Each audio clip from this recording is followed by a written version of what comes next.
Who's your favorite artist? His name is Alan Watts. Do you know him? We think of present events as being caused by past events. And therefore, we tend to regard ourselves as the puppets of the past, as driven along by something that is always behind us. Now, to overcome this impression, it's very simple. You begin again with an experiment.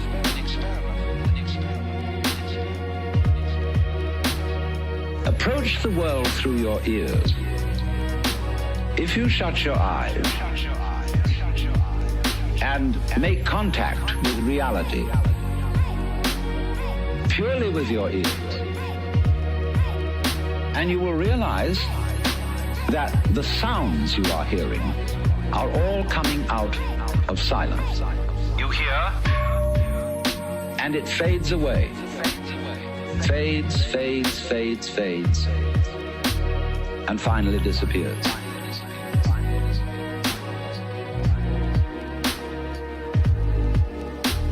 It's a curious world, this, isn't it? Because you hear all the realities in it. The sounds, suddenly coming out of nothing. You don't see any reason for them to begin. They just appear, and then they echo away through the corridors of the mind, which we call memory. Now, if you open your eyes, it's a little harder to see this with your eyes because, unlike sounds, the eyes sound static.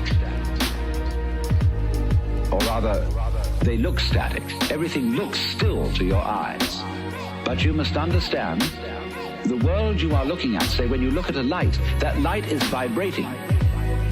All material things are vibrations, and they are vibrating at you now in the same way as the sound is vibrating on your ears. In other words, the present world that you see is a vibration coming just as the sound comes out of silence. The light is coming out of space.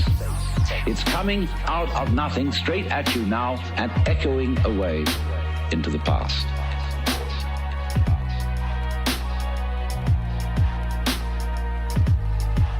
So the course of time is really very much like the course of a ship in the ocean.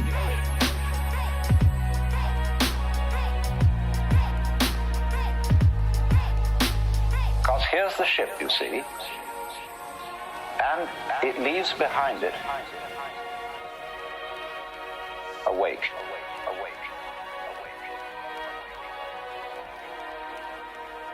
And the wake fades out, and that tells us where the ship has been, in just the same way as the past and our memory of the past tells us what we have done.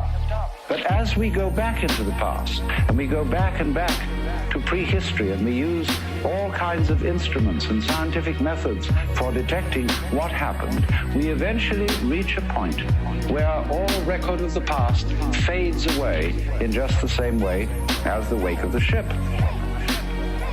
Now, the important thing to remember in this illustration is that the wake doesn't drive the ship any more than the tail wags the dog.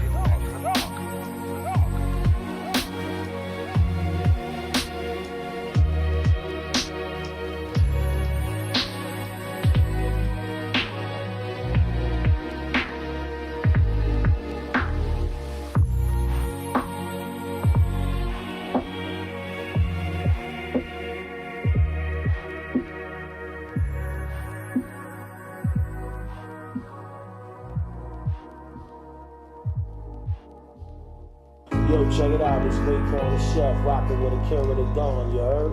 You know what it is, man. What I'm saying is, I think this. I'm trying to share with you a certain style of life and an attitude to life and an insight. I've taken you on one side and said, listen, kids, things aren't what they seem. Don't be fooled. Listen, kids, things aren't what they seem. Don't be fooled. Listen, kids, things aren't what they seem. Don't be fooled. There's a big deception going on, and you're involved in it, but I just thought you ought to know it. I'm terribly puzzled about the way people go out of their way to disenjoy themselves. They take so much trouble about it. And all around you have only to look and you see this perfect passion for making the world look grisly. And it isn't only job builders and garage owners who do this kind of thing. It's also people who profess to be painters. They're actually using excrements for painting in Paris today, on the theory that the world is shot to pieces, and that since the artist is a representative of his times, he ought to show the times as they really are, as a social critic. So he makes the most weird. He paints Campbell's soup cans, and he makes music that shrieks and screams. He just goes out of his way to make it sound as ugly as he possibly can manage. And the ingenuity is about that is endless. Because that is the times. This is critical. See? Listen, kids. Things aren't what they seem. Don't be fooled. Listen, kids. Things aren't what they seem. Don't be fooled. Listen, kids. Things aren't what they seem. Don't be fooled. There's a big deception going on, and you're involved in it, but I just thought you ought to know it. Let's take the character of the Pied Piper, the person who brings you an invitation to dance. I say then, you see, there is going to be a dance this evening, and I would like you all to come. That's the spirit in which I invite you to a seminar. I am not inviting you in the spirit of saying, no, we're going to have to discuss some very grave matters, and you ought to be awake to all these things and arouse your social confidence. When you get through with all that, then what? When you get through with all that, then what? When you get through with feeding the hungry and clothing the naked, and we are making great strides with automation and technology in abolishing poverty totally, then what are we going to do? Then what are we going to do? Well, you see, if you've got all these people clothed and fed and so on, and then they say, well, now what next? If you've got a kind of Quakerish state of mind, you don't know what to do. Well, feed and clothe somebody else. Get busy. But then, where is that leading? Listen, kids. Things aren't what they seem. Don't be fooled. Listen, kids. Things aren't what they seem.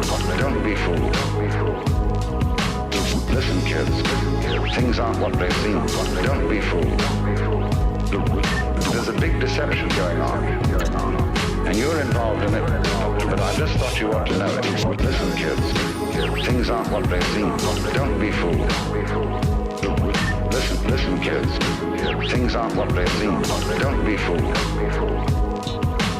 Listen, kids. Things aren't what they seem. Don't be fooled.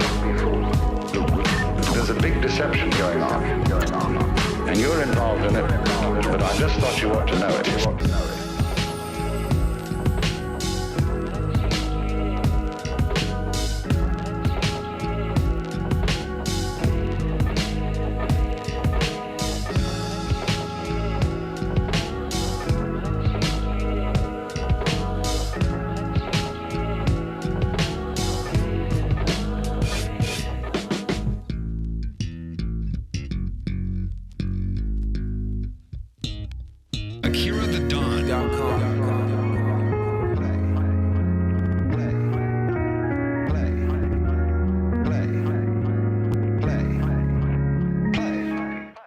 The self has thus the capacity to abandon itself, to forget itself, to hide from itself, and thus to make the most completely convincing illusion, but in play. And so the activity, the creative activity of the Godhead in Hindus is called Leela, which means play. Play. Our word lilt is related to it, I think. But so also in the book of Proverbs, you will find a discourse being given by the divine wisdom. The Lord possessed me in the beginning of his ways before his works of old. Its delight was to rejoice, the King James Bible says, in the presence of God and with the sons of men. But the Hebrew translated rejoice says play. Play. Play. Play.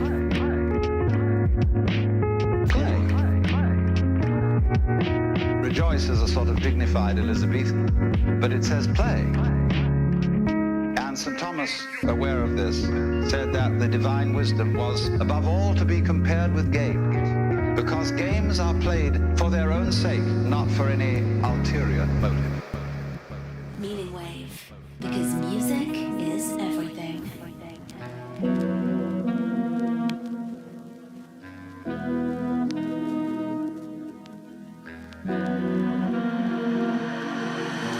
And so that is a nice little tangle. If I put this in the language of Oriental philosophy and religion, it would be something like this. The Buddha said that wisdom must come only from the abandonment of selfish craving or desire. The Buddha said that wisdom must come only from the abandonment of selfish craving or desire. One who abandons that desire attains nirvana, which is supreme peace, liberation. Nirvana means in Sanskrit, blow out. That is, exhale the breath. Exhale the breath. The opposite, desire, is to breathe in. Now, if you breathe in and hold it, you lose your breath. But if you breathe out, it comes back